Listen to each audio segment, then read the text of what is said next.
Hello all, welcome to my channel. Welcome to my channel. I got my razor fist glasses and the cat. Stop. You sit there and shut up. Anyway, I'm here doing a video about Genesis. Genesis, you can tell by the thumbnail.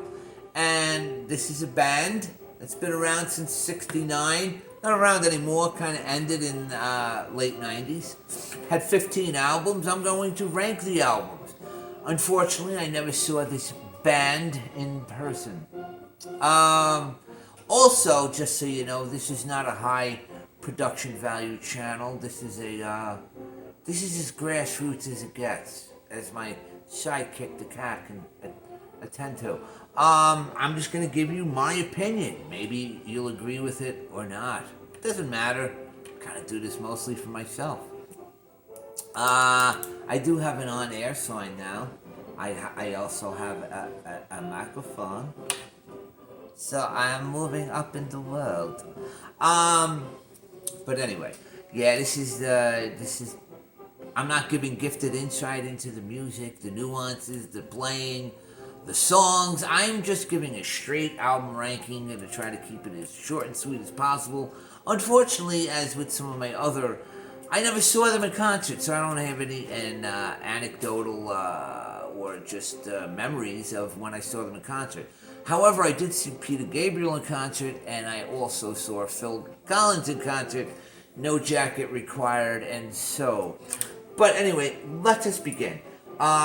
Number 15 albums. Stop! Get the cat scratching something. Excuse me. Anyway. Alright, don't be sad. Anyway, so at number 15, we have their self-titled Genesis to Revelation. Now, this record, I don't have it. I've listened to some of it. It's okay. Not really the Genesis I grew up with. So, neither was the 70s Genesis, for a matter of fact. But anyway, so, I don't have the record. I've listened to some of it. It's not Genesis. Phil Collins wasn't in the band yet. So, we'll just put that at 15. 15. At number 14. What do we have? We have Calling All Stations. This was their last album. Phil Collins had left the band at this point. This album came out in 1997, so they almost hit that 30-year career. It went gold. It didn't chart too well. Went to 54 in the U.S. It did go to number 2 in the U.K. There's some decent stuff on here. Shipwreck, Calling All Stations, Alien Afternoon. It's not a bad album. It's just, I don't know. Will I go back to it too often? Probably not. So, and now we move on to number 13. Number 13 is their We Can't Dance album. This album came out in, how many records is this? It went quadruple platinum. This came out in 1991. This is the last Phil Collins album.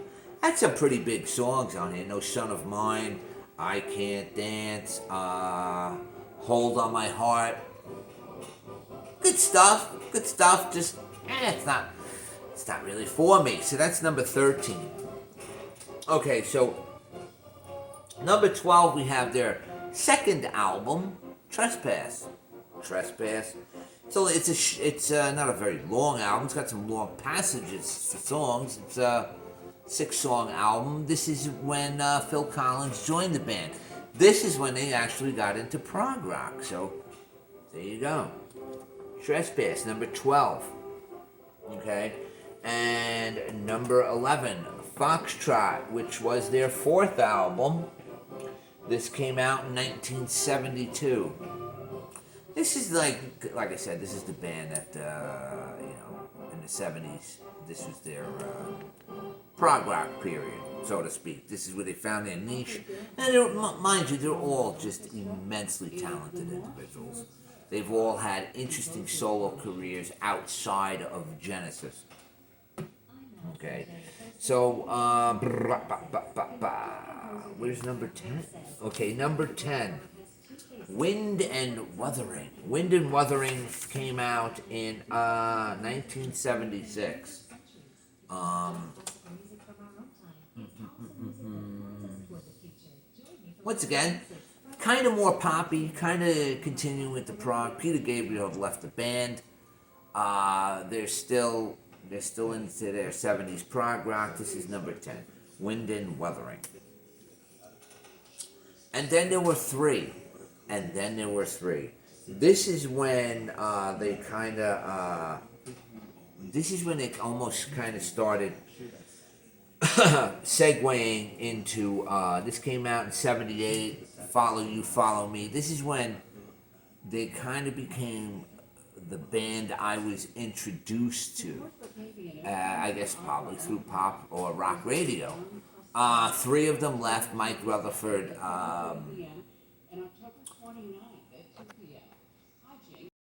Anyway, back and wow, I had brain freeze. So, and then there were three: Mike Rutherford, Tony Banks, and Phil Collins.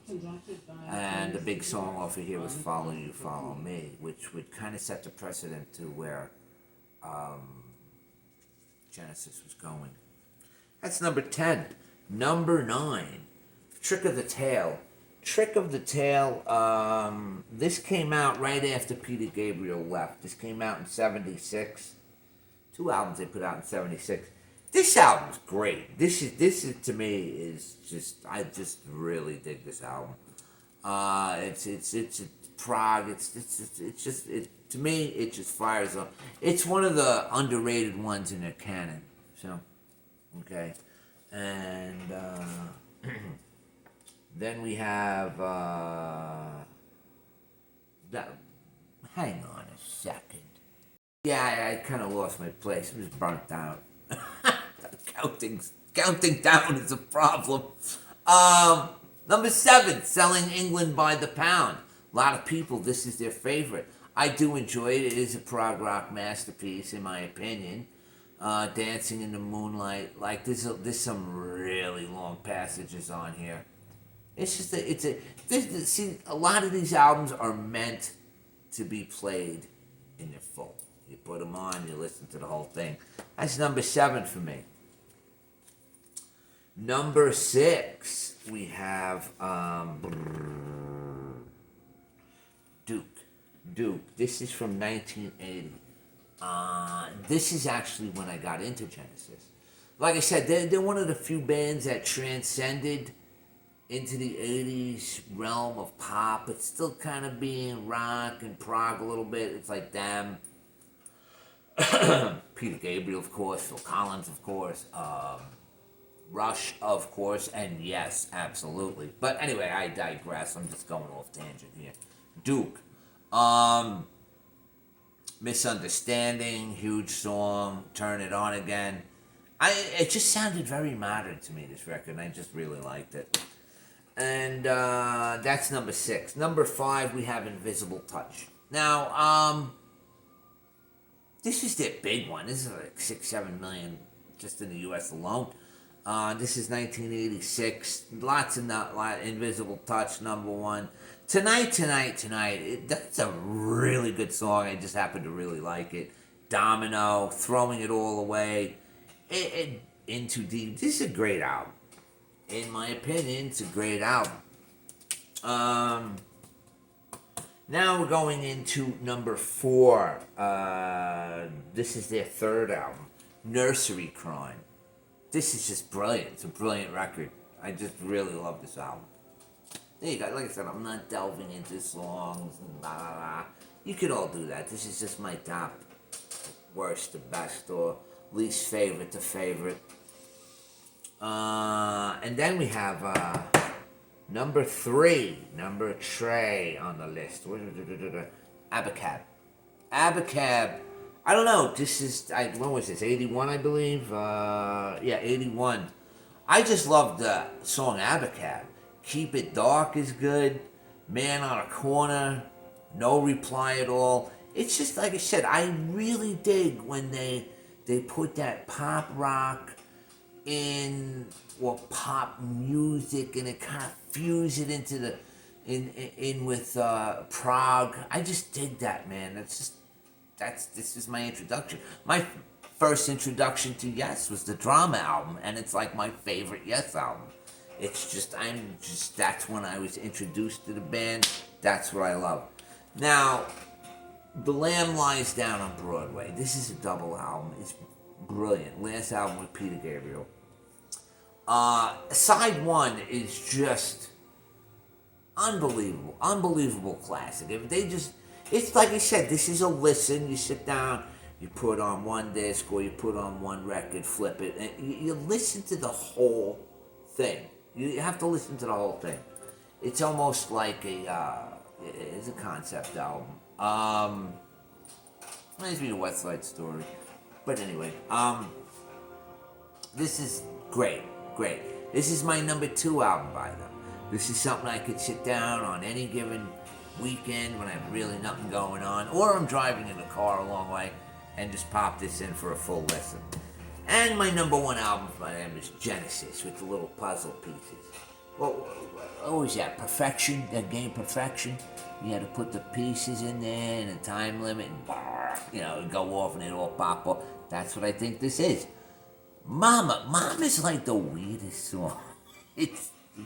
Mama is the weirdest song. It still sounds weird today, and I love it because of it. That's All, fantastic. Home by the Sea, second.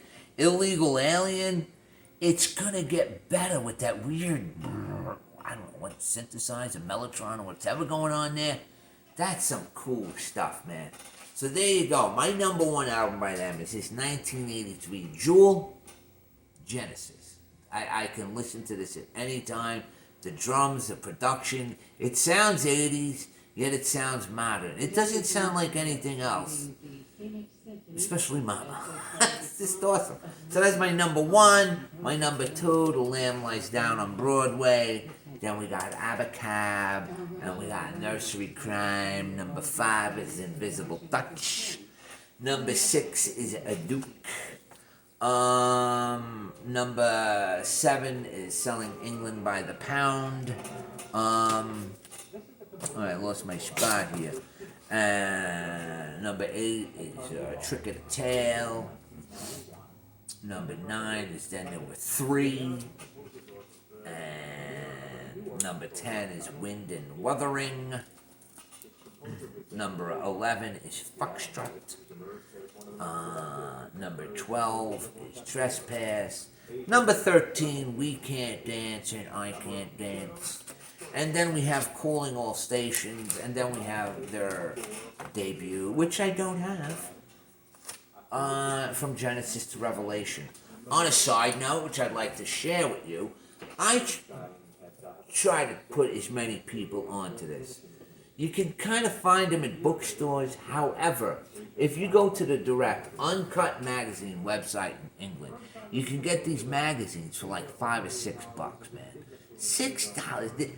This magazine, they're invaluable if you love rock music and you want to do any kind of research on a specific band. This covers everything. Under the Sun has got Peter Gabriel's solo stuff in here. They talk about just go get these magazines are great. They cover like every artist, every genre. Uncut magazines from England. Yes, in England they still put out quality magazines. But I don't know how long this video was. I do appreciate you watching. And chime in below about my list, if it's good or not. Or whatever. I don't care. Peace. I love you all.